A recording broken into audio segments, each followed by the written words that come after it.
Continuamos hoy estudiando el capítulo 9 del Evangelio según San Juan. Y en nuestro programa anterior estábamos considerando la reacción de los padres del hombre que había sido ciego ante el milagro de Jesús. Y dejamos a este hombre que había sido sanado en la corte, respondiendo al segundo interrogatorio que le hacían los judíos.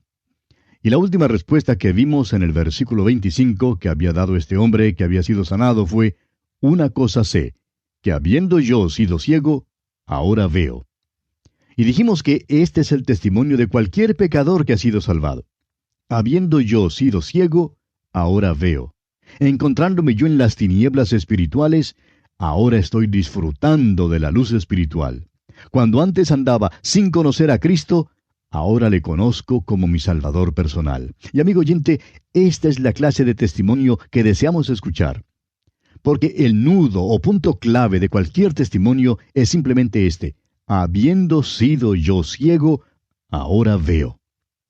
Continuemos hoy leyendo los versículos 26 al 29 de este capítulo 9 del Evangelio según San Juan. Le volvieron a decir: ¿qué te hizo? ¿Cómo te abrió los ojos? Él respondió: ya os lo he dicho y no habéis querido oír. ¿Por qué lo queréis oír otra vez? ¿Queréis también vosotros haceros sus discípulos? Y le injuriaron y dijeron: tú eres su discípulo, pero nosotros discípulos de Moisés somos. Nosotros sabemos que Dios ha hablado a Moisés, pero respecto a ese, no sabemos de dónde sea. Ahora vemos que los fariseos realmente se hallan en un apuro. Hacen los mejores esfuerzos por hallar, aunque sea un pequeño defecto del cual puedan aprovecharse para explicar el milagro que acaba de hacer Jesús. A ellos no les era posible explicarlo todo tan fácilmente, como presumen hacerlo los teólogos y profesores incrédulos de hoy en día. Este hombre está allí mismo y él puede ver lo que hacen. Creemos que el hombre empieza a ver lo que hacen y se pone un poquito sarcástico. Claro que ellos no quieren ser los discípulos de Jesús. Le odian. Y el hombre comprende esto, pero pregunta con sarcasmo si es que a ellos les gustaría ser sus discípulos. Hace otra observación interesante. Ahora, los fariseos no solo son tan ciegos que no pueden ver la luz del mundo, sino que también son sordos y por tanto tampoco pueden oír. Continuemos con los versículos 30 al 34. Respondió el hombre y les dijo: pues esto es lo maravilloso, que vosotros no sepáis de dónde sea, y a mí me abrió los ojos. Y sabemos que Dios no oye a los pecadores, pero si alguno es temeroso de Dios y hace su voluntad, a ese oye. Desde el principio no se ha oído decir que alguno abriese los ojos a uno que nació ciego. Si éste no viniera de Dios, nada podría hacer. Respondieron y le dijeron: tú naciste del todo en pecado, ¿y nos enseñas a nosotros? Y le expulsaron. Las autoridades religiosas le injuriaron. Y usted puede notar una vez más que cuando los hombres no tienen una respuesta, empiezan a usar la burla y la mofa. En realidad, ellos mismos eran los responsables de que el ciego que fue sanado siguiera un razonamiento lógico y llegase a la conclusión de que solo un hombre de Dios podría hacer tal milagro.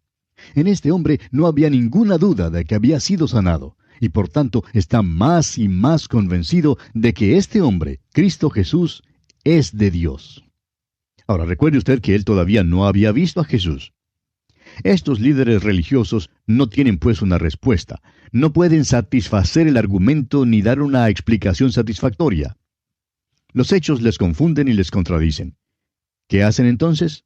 Pues optan por expulsar al hombre. Estas autoridades religiosas debían haberle aceptado, pero en lugar de eso se enojaron y le expulsaron, es decir, le excomulgaron. Ahora eso era una cosa terrible en aquel día.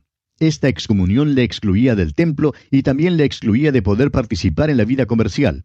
Francamente, hacía de él un paria. Era como si fuese un leproso, porque quedaba excluido de todo lo religioso y social. Pero note usted lo que ocurre ahora. El Señor Jesús aparece en escena. Leamos los versículos 35 al 38.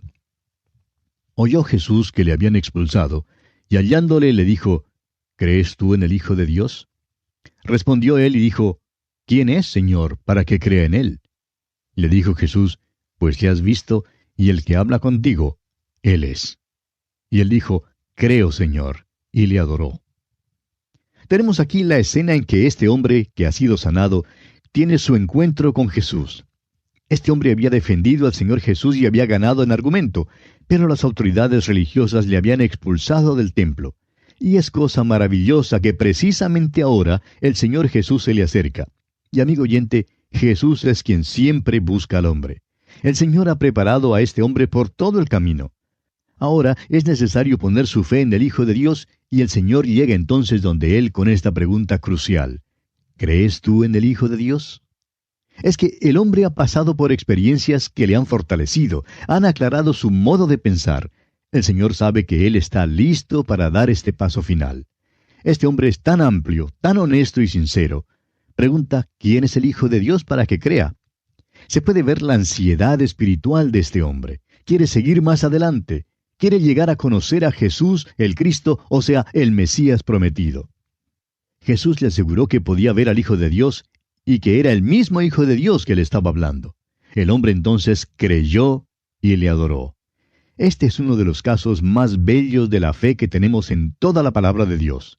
Nuestro Señor Jesucristo llevó a este ciego paso a paso y le trajo a sus pies a fin de que pudiera decir, «Creo, Señor», y le adoró. Así son los pasos que todo pecador debe dar. En el principio todos somos ciegos, somos pecadores perdidos y ni aún vemos nuestra condición perdida. Luego llegamos a Cristo. Él se revela a nosotros y nuestros ojos son entonces abiertos y vemos quién es y lo que Él ha hecho por nosotros. Luego la pregunta es, ¿cree usted? La respuesta de este hombre también puede ser la respuesta suya, amigo oyente, si es que usted quiere ser salvo. Creo, Señor. Y usted entonces se postrará delante de Él para adorarle. Leamos ahora el versículo 39 de este capítulo 9 de Juan. Dijo Jesús, «Para juicio he venido yo a este mundo, para que los que no ven, vean, y los que ven, sean cegados». Esta declaración parece extraña. El Señor dice que hay quienes tienen ojos, pero que no ven. Tienen los ojos físicos y ven las cosas solo desde el punto de vista físico, pero son ciegos espiritualmente. Si un hombre confiesa que es ciego y viene a Jesús como ciego, Jesús le da discernimiento espiritual.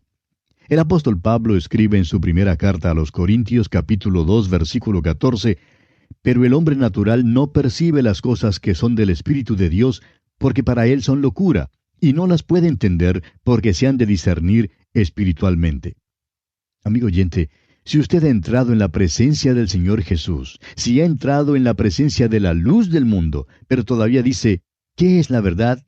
O simplemente, no veo que Él sea mi Salvador, o simplemente no comprendo de lo que se trata, entonces usted no ve. Todavía es ciego espiritualmente. Los fariseos tenían ojos, creían que veían, eran hombres religiosos y celosos, pero continuaban siendo ciegos. Los paganos están perdidos, están en las tinieblas. Sin embargo, el Señor lleva a cada hombre por una serie de pasos. Si hay cualquier hombre que quiera saber de Jesús y que viva en una tierra pagana, estamos seguros que el Señor le alcanzará con el Evangelio. El hombre que se sienta en un banco de la iglesia y oye predicar la palabra de Dios y la proclamación del Evangelio, está en la presencia de la luz. Esa luz revela su ceguera. Jesús dijo allá en Mateo 6:23, «Así que, si la luz que en ti hay es tinieblas, ¿cuántas no serán las mismas tinieblas?» Si usted sabe las verdades en cuanto a Jesucristo, la luz del mundo, pero no las cree, amigo oyente, es ciego y absolutamente no hay nada más que ofrecerle. Si usted ha estado en la presencia del Salvador del mundo y le ha rechazado, no hay entonces otro Salvador que ofrecerle. Continuemos leyendo ahora los versículos 40 y 41 de este capítulo 9 del Evangelio según San Juan. Entonces algunos de los fariseos que estaban con él, al oír esto, le dijeron, ¿acaso nosotros somos también ciegos? Jesús les respondió, si fuerais ciegos, no tendríais pecado, mas ahora porque decís, vemos, vuestro pecado permanece. Comenzamos con un ciego que fue sanado a fin de que viera tanto física como espiritualmente. Y terminamos con las autoridades religiosas que estaban trágica y completamente enceguecidas, pero que creían que podían ver. En la misma presencia de Cristo, en la presencia de la luz, en la presencia de la revelación de Dios, dijeron que no tenían ningún pecado. Son ciegos y sin embargo dicen que ven. ¿Sabe usted que algunas de las personas más dogmáticas en sus creencias hoy en día son los ateos y aquellos que muestran más devoción a un culto? Dicen que ven, pero son ciegos. rechazan al Señor Jesucristo y por eso su pecado continúa. Amigo oyente, si usted previamente ha rechazado a Jesucristo, o si nunca antes le ha aceptado, abra su corazón y su mente para recibirle ahora mismo. Acompañe al que había sido ciego y diga, una cosa sé, que habiendo yo sido ciego, ahora veo. Creo, Señor. Y entonces adore como Él adoró a Jesús. Y bien, así concluimos nuestro estudio del capítulo 9 del Evangelio según San Juan. Entramos ahora al capítulo 10. Este capítulo es uno de los puntos culminantes de un libro en el cual cada capítulo es sumamente interesante. Creemos que este capítulo 10 del Evangelio según San Juan es uno de los más importantes en toda la Biblia. Este es el capítulo que tiene que ver con el buen pastor y con el hecho de que Él, Jesús, es la puerta del redil. Sin más, entonces, comencemos nuestro estudio leyendo los primeros 2 versículos de este capítulo 10. De cierto os digo, el que no entra por la puerta en el redil de las ovejas, sino que sube por otra parte, ese es ladrón y salteador. Mas el que entra por la puerta, el pastor de las ovejas es. Los antiguos rediles de aquel entonces todavía existen en muchos pueblos en aquella tierra. Había un redil público y por la noche todos los pastores que vivían en aquel pueblo traían sus ovejas al redil para pasar la noche allí. Su costumbre era entregar las ovejas al portero del redil, quien las cuidaba y entonces se iban a sus hogares para pasar la noche. A la mañana siguiente, el portero dejaba entrar a los pastores y ellos entonces llamaban a sus ovejas. Cada pastor llamaba a sus propias ovejas y luego salía por la puerta del redil llevando todas sus ovejas. Ahora creemos que es conveniente aquí recordar que Jesús pronunció estas palabras inmediatamente después de lo ocurrido en el capítulo anterior. Allí las autoridades religiosas comienzan a rechazar públicamente a Jesucristo como su Mesías. Excomulgan del templo al ciego sanado por Jesús por su fe en él, y por último preguntan si Jesús les está acusando de ser ciegos. Jesús establece sin lugar a dudas el hecho de que son ciegos en cuanto a lo espiritual. Y ahora, con este discurso sobre la puerta del redil, presenta sus credenciales que lo identifican como el Mesías, el Hijo de Dios. El redil aquí representa a la nación de Israel. Jesús les está diciendo que Él entró por la puerta. Sigue diciendo que cualquiera que no entre por la puerta, sino que suba por otra parte, es un ladrón y salteador. Y esta es una alegación grande que Jesús hace aquí en cuanto a sí mismo. Él dijo que había entrado por la puerta, que había entrado legalmente, que entró en cumplimiento de las profecías del Antiguo Testamento. Entró según lo establecido por la ley. Como lo dice el apóstol Pablo en su carta a los Gálatas capítulo 4, versículo 4, donde dice, «Pero cuando vino el cumplimiento del tiempo, Dios envió a su Hijo, nacido de mujer y nacido bajo la ley». Jesús entró por el linaje de David conforme a la profecía. Nació en Belén conforme a la profecía. No solo era del linaje de David, sino que también fue nacido de una virgen conforme a la profecía de Isaías en el capítulo 7, versículo 14. En el tiempo que nació, era una vara del tronco de Isaí, conforme lo encontramos en Isaías 11:1. Ahora esto es interesante. En aquellos tiempos, el linaje real de David había bajado al mismo nivel del campesino. No había más majestad real. Isaí también había sido un campesino en Belén. El hecho es que criaba ovejas.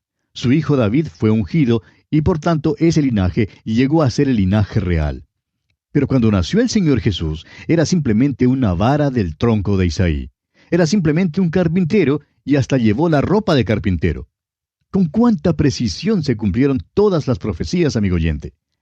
Y luego vino conforme a la ley mosaica. Le llevaron al templo cuando tenía 8 días. Vez tras vez, Jesucristo aclaró que no había venido para destruir la ley, sino para cumplirla. Él era el Mesías y así había entrado por la puerta. Ningún otro podía tener las credenciales que él tenía. Cualquier otro habría sido ladrón y salteador y habría tenido que subir por otra parte y no hubiera podido presentar credencial alguna. Y es precisamente en esta área que los líderes religiosos lo acusaban. Ellos no creían que él tenía las credenciales como para ser el Mesías. Por eso Jesús les dice en el versículo 25 de este capítulo 10, «Os lo he dicho y no creéis. Las obras que yo hago en nombre de mi Padre, ellas dan testimonio de mí». Continuamos ahora leyendo el versículo 3 de este capítulo 10 de Juan. «A éste abre el portero, y las ovejas oyen su voz, y a sus ovejas llama por nombre y las saca. El portero aquí es el Espíritu Santo. El Espíritu de Dios vino sobre él, y todo lo que hacía lo hacía mediante el poder del Espíritu de Dios. El Espíritu Santo sabía que él tenía las credenciales que eran necesarias, y por eso le dejó entrar en la nación de Israel para llamar a las ovejas del redil. Y las ovejas oyen su voz. Sus ovejas han respondido. Esto se relaciona con el capítulo anterior. Esos líderes religiosos eran ciegos espiritual y físicamente, y además eran sordos. Ni siquiera oyen su voz. Pero él llama a los suyos por nombre y los saca. El ciego, por ejemplo, le oyó llamar. Simón oyó llamar su nombre y Jesús le cambió el nombre por el de Pedro, que quiere decir piedra. Llamó a Santiago, a Juan, a Natanael y a Felipe. Se paró bajo un árbol sicómoro allá en Jericó y llamó a Zaqueo. Llamó, pues, a sus ovejas por nombre. Y quisiéramos insertar aquí que nosotros creemos que cuando el Señor llame a los suyos del mundo durante el arrebatamiento o rapto de su iglesia, los muertos en Cristo serán levantados y nosotros que vivimos seremos arrebatados juntamente con ellos en las nubes para recibir al Señor en el aire.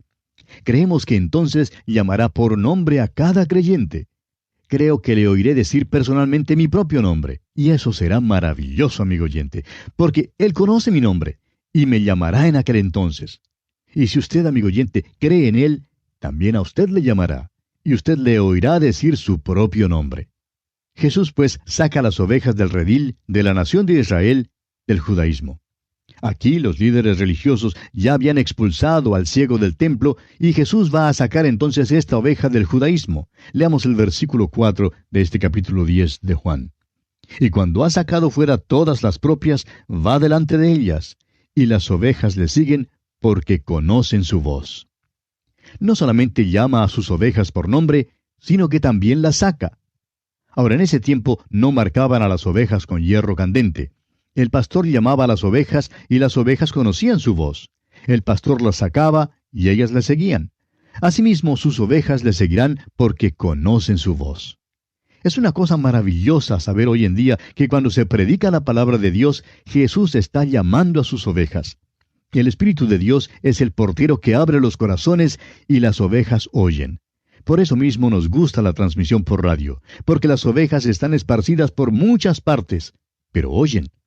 Recibimos muchas cartas informándonos de lo siguiente: oí y creí.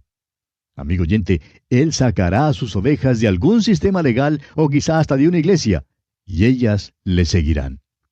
Permítanos decir que no es posible engañar permanentemente a las ovejas de Dios. Es verdad que la oveja por un tiempo puede meterse en alguna secta falsa o en algún ismo, pero la oveja conocerá la voz del pastor. Desafortunadamente hay demasiados predicadores hoy en día que tienen miedo, sí señor, miedo de declararse a favor de la verdad. Sin embargo, donde quiera que la palabra de Dios sea fielmente predicada y enseñada, las ovejas la oirán.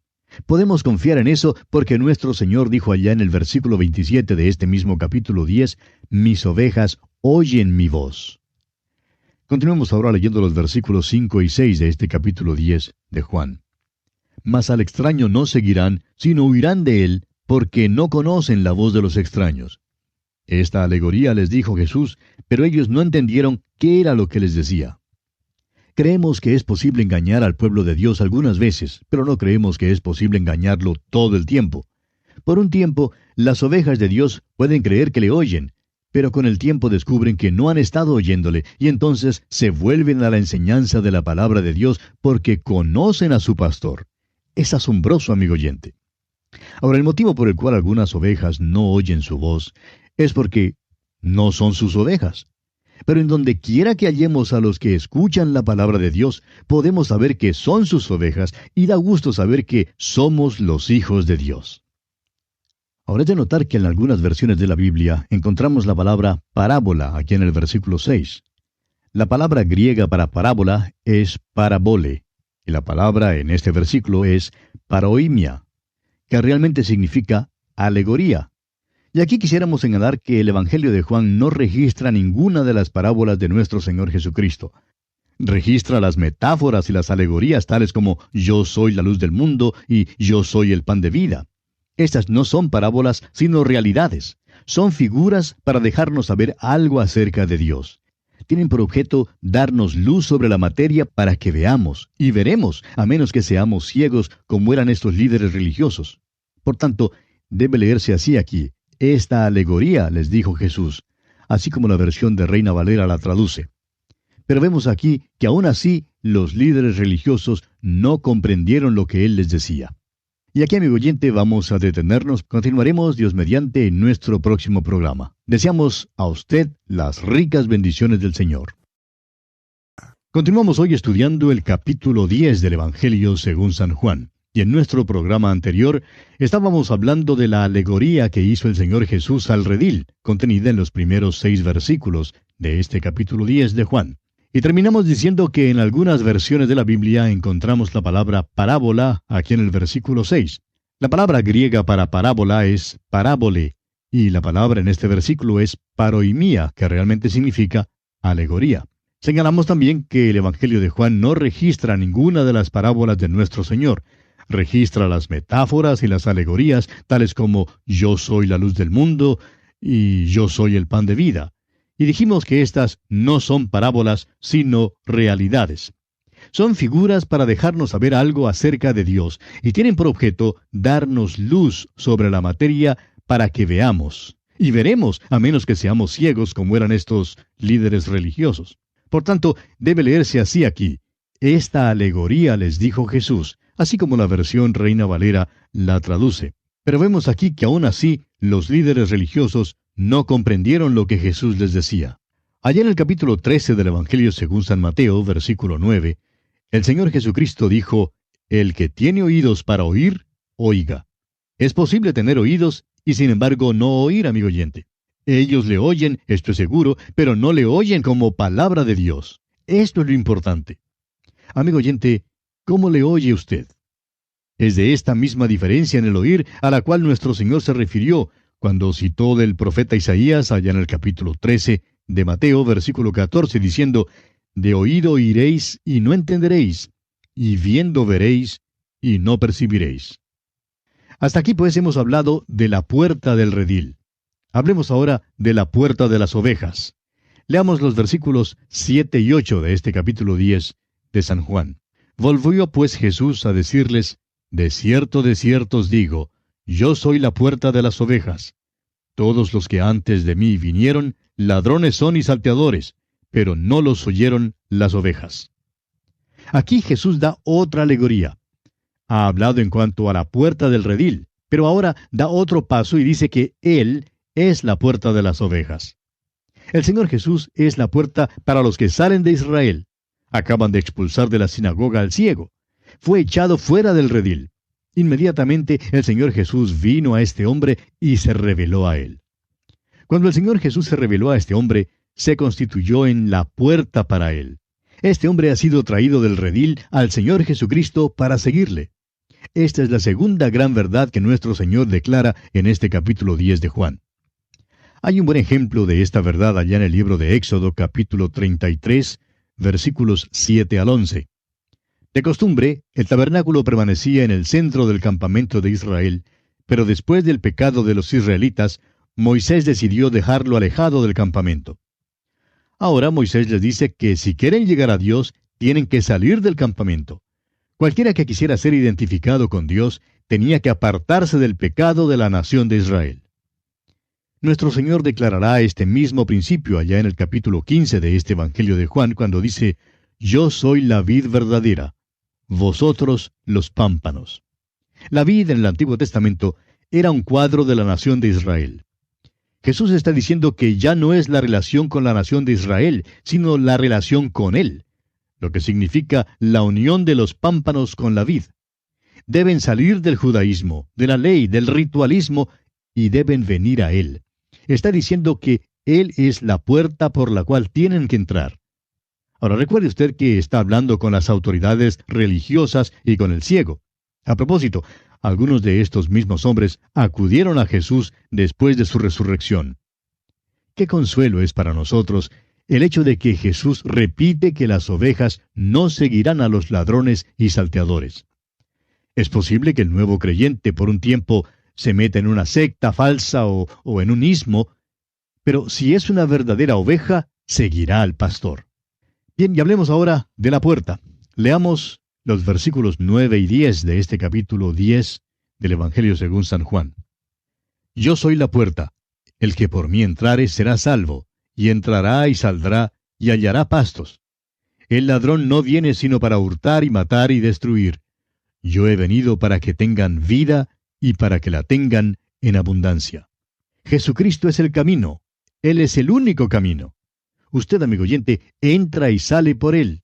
Ha venido para traernos una vida abundante. Es por eso que el apóstol Pedro predicó que en ningún otro hay salvación, porque no hay otro nombre bajo el cielo dado a los hombres en que podamos ser salvos. El ladrón viene para hurtar, para matar y para destruir. Y creemos que esta es una buena prueba que se puede aplicar a una iglesia u organización o programa radial que se diga ser evangélico. ¿Se está enriqueciendo alguien de esto? Jesús, amigo oyente, vino a salvar a los pecadores. Vino para darnos vida, una vida abundante. Hagamos ahora un breve repaso de este pasaje. En el versículo 1 encontramos la puerta del redil. El redil es la nación de Israel. Jesús saca a sus ovejas del judaísmo, del dominio de la ley. En el versículo 7 tenemos la puerta de las ovejas. Jesús es la puerta para los que salen del judaísmo. Por ejemplo, el ciego no tuvo a dónde ir después de la excomunión. En el capítulo 2 de los Hechos, versículo 40, leemos, «Sed salvos de esta perversa generación». Ahora, en el versículo 9, aquí en Juan capítulo 14, tenemos la puerta misma. Él es la puerta de la salvación, tanto para el judío como para el gentil. En el capítulo 14 de este Evangelio de Juan, versículo 6, Jesús dice, «Yo soy el camino, y la verdad, y la vida. Nadie viene al Padre, sino por mí». Él es el camino hacia adentro. Él es el camino hacia el Padre. Él es la puerta de la salvación. Y llegamos ahora al cuarto punto de este mensaje de Jesús. El buen pastor. Leamos los versículos 11 hasta el 13 de este capítulo 10 de Juan. Yo soy el buen pastor. El buen pastor su vida da por las ovejas. Mas el asalariado, y que no es el pastor, de quien no son propias las ovejas, ve venir al lobo y deja las ovejas y huye, y el lobo arrebata las ovejas y las dispersa. Así que el asalariado huye porque es asalariado, y no le importan las ovejas. Ahora, ¿cómo es posible que Jesús sea la puerta y el pastor al mismo tiempo? Bueno, no había puertas como las que tenemos en las casas hoy en día, ni tenían candado para guardar el redil. El hombre que lo guardaba dormía atravesado en la puerta, de modo que él mismo era la puerta. Jesús no es solamente la puerta, sino que también es el que se queda allí mismo en la entrada. Él es la puerta que conduce a la vida eterna, y también es el que protege a los suyos. Jesús también es llamado el Cordero de Dios. Ahora, ¿cómo puede ser el Cordero de Dios y al mismo tiempo el buen pastor?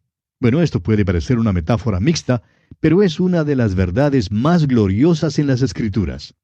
Jesús es el Cordero de Dios que quita el pecado del mundo, conforme lo vimos en el capítulo 1 de este Evangelio, versículo 29.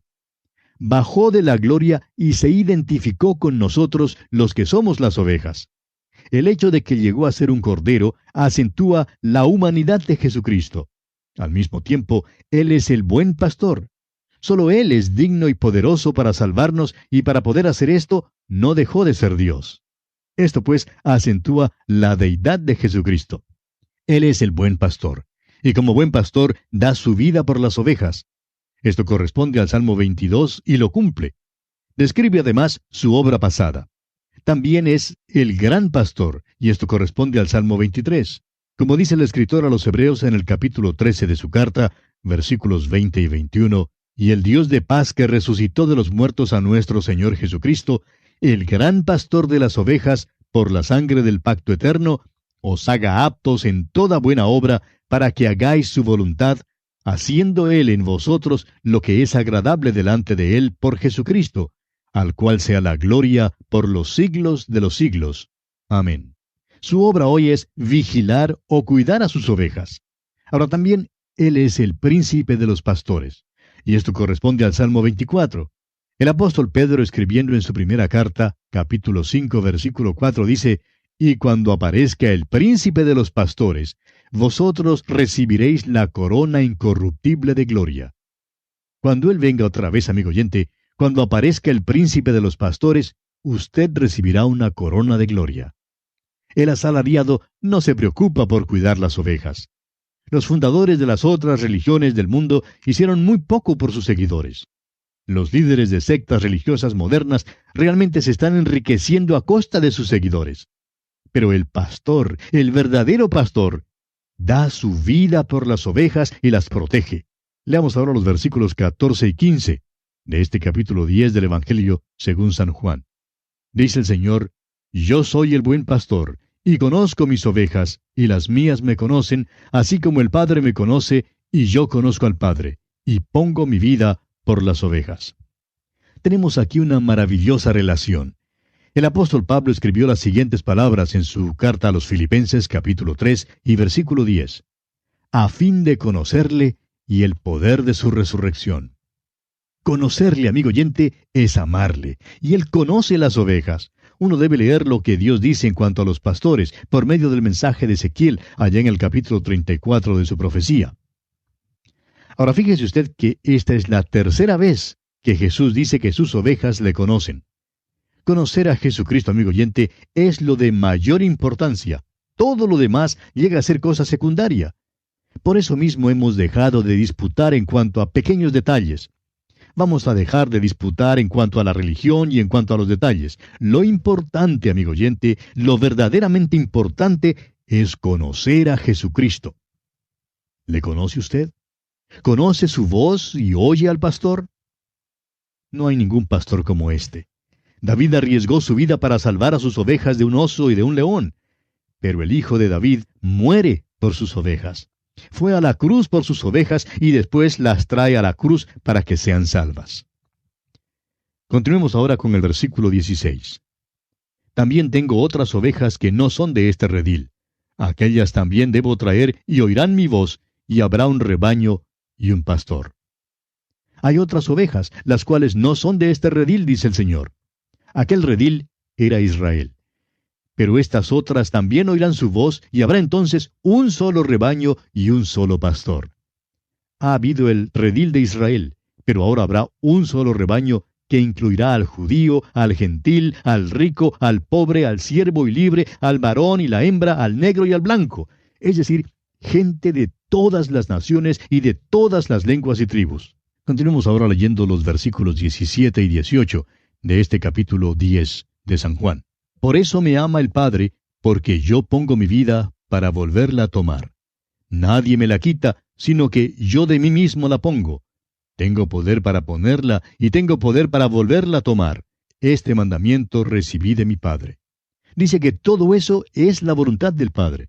El Padre le ama porque murió por nosotros. Nosotros también, pues, debemos amarle porque Él murió por nosotros. Ofreció su alma en ofrenda por el pecado. Durante estas 3 horas de tinieblas, Dios el Padre puso sobre Él el pecado del mundo y sufrió el castigo por usted y por mí, amigo oyente. El buen pastor dio su vida por las ovejas. El Señor Jesús declara aquí en el versículo 18, con toda claridad, que Él da su vida voluntariamente. Jesucristo mantuvo el completo control de cada aspecto de su propio juicio. Él fijó la hora de su muerte.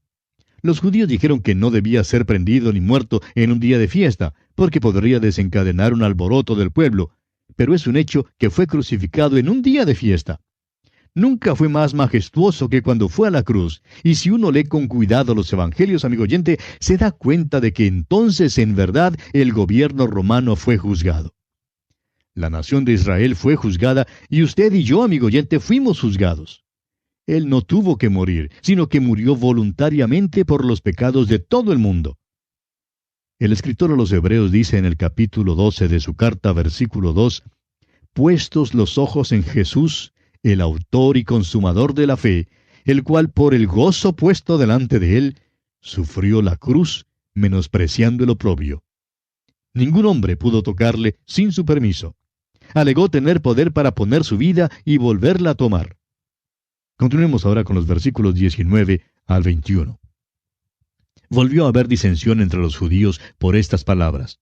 Muchos de ellos decían, «Demonio tiene y está fuera de sí. ¿Por qué le oís? Decían otros, estas palabras no son de endemoniado. ¿Puede acaso el endemoniado abrir los ojos de los ciegos? Hay una división. ¿Por qué? Porque algunos son ovejas y otros no lo son. Las ovejas oirán y los otros no oirán. La cuestión todavía es la misma hoy en día como lo fue en aquel entonces. O el Señor Jesucristo era un loco, o es el Salvador del mundo. O tiene demonio, o es el Hijo de Dios. Siempre ha habido esa división. Cuando el apóstol Pablo predicó allá en Atenas, algunos creyeron y otros no creyeron.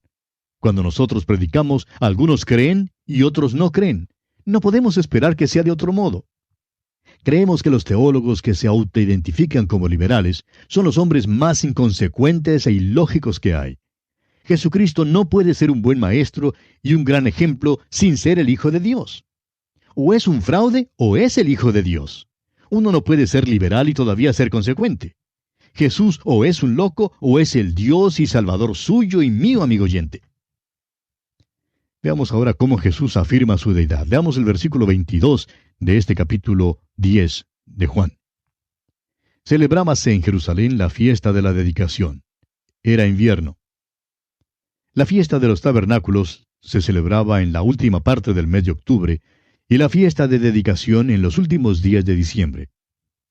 Y por tanto, hay un intervalo aquí de 2 meses.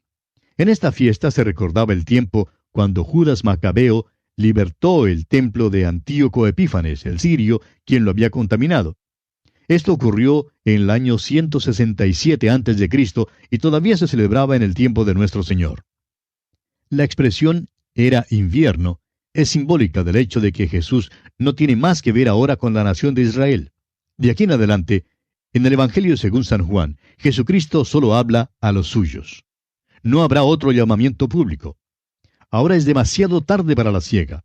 El Cordero de Dios se recluye en preparación para ir a la cruz y para morir por los pecados del mundo. Amigo y hermano que nos escucha, permítanos recordarle que es posible divertirse por demasiado tiempo. Es invierno para usted, y vendrá el día cuando no le será posible testificar más. Si usted va a testificar, mejor es que lo haga ahora. Por otra parte, si usted nunca ha aceptado a Jesucristo como su Salvador personal, permítanos recordarle que el invierno puede venir también en cuanto a esto. Sí, amigo oyente, llegará el tiempo cuando ya será demasiado tarde para ser salvo. Uno puede persistir en rechazar al Señor Jesucristo tantas veces que al final ya no podrá aceptarle. El profeta Jeremías dice en el capítulo 8 de su profecía, versículo 20, «Pasó la siega, terminó el verano, y nosotros no hemos sido salvos». Volviendo ahora al capítulo 10 del Evangelio según San Juan, leamos los versículos 23 y 24. «Y Jesús andaba en el templo por el pórtico de Salomón. Y le rodearon los judíos y le dijeron, «¿Hasta cuándo nos turbarás el alma? Si tú eres el Cristo, dínoslo abiertamente». Había allí un gran pórtico que era para los gentiles, es decir, para los que no eran judíos. Nuestro Señor ya no entra, es invierno, y anda por el pórtico de Salomón. Jesús había puesto su identidad de manifiesto con suma claridad, y aquellos que le aceptaron comprendieron que Él era el Mesías, el Cristo. Recuerde usted que Andrés le había dicho a su hermano que había encontrado al Mesías. Natanael le reconoció como el Hijo de Dios, el Rey de Israel. La mujer samaritana, por su parte, comprendió quién era, y también el ciego aquí. Pero estos líderes religiosos, con sus preguntas sutiles, realmente tratan de culpar a Jesús. Hacen creer que Jesús es culpable de no dar suficiente información, cuando la verdad es que la culpa es de ellos por no querer creer lo que Dios les había revelado. Pues bien, Él ha revelado que Él es el Mesías. Y ahora lo declara una vez más. Leamos los versículos 25 y 26 de este capítulo 10 del Evangelio según San Juan. Jesús les respondió, «Os lo he dicho y no creéis. Las obras que yo hago en nombre de mi Padre, ellas dan testimonio de mí. Pero vosotros no creéis, porque no sois de mis ovejas, como os he dicho». Jesús le dice que Él tiene las evidencias de que es el Mesías. Sus obras dan testimonio de ello. Había nacido en el linaje de David conforme a la profecía. Fue presentado por Juan el Bautista. Ningún hombre jamás enseñó como Él enseñó. Ningún hombre había podido redarguirle de pecado. Cuando Juan el Bautista envió a sus discípulos a que indagaran si Jesús era el Mesías o si debían buscar a otro, Jesús les mandó que fueran y contaran a Juan el Bautista las obras que él hacía. Y así Juan el Bautista sabría si él tenía las credenciales del Mesías o no. Es que su enseñanza, su vida y sus milagros demostraron que él era el Mesías. El problema no radicaba en la falta de credenciales por parte de Jesús. El problema estaba en el corazón que no cree.